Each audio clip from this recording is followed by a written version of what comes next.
Hello viewers, welcome to Shiva's world channel. இன்னைக்கு மத்தியானம் எங்கள் வீட்டில் என்ன லஞ்சுன்னு பார்த்துடலாம் வாங்க. சூடான வடித்த சாதம்,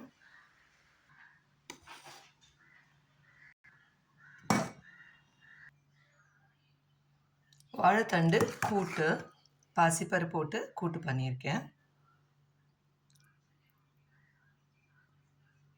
அவரைக்காய் பொரியல். வாழைத்தண்டு கூட்டு, அவரைக்காய் பொரியல் ரெண்டுத்துலேயுமே ஃபைபர் ரிச்சாக இருக்குது. பூண்டு குழம்பு பாருங்கள், இதில் கொஞ்சம் நல்லெண்ணெய் கூட ஊற்றிட்டேன், அதனால தான் குழம்புல ஆயிலியாக இருக்குது.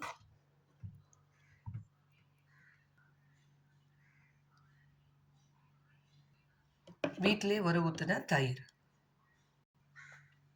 இதுதான் இன்னைக்கு எங்கள் வீட்டில் லஞ்சு. இந்த வீடியோ உங்களுக்கு பிடிச்சிருந்ததுன்னா லைக் பண்ணுங்கள், கமெண்ட் பண்ணுங்கள், மறக்காமல் ஷிவாஸ் வேர்ல்ட் சேனலை சப்ஸ்கிரைப் பண்ணுங்கள். தேங்க்யூ.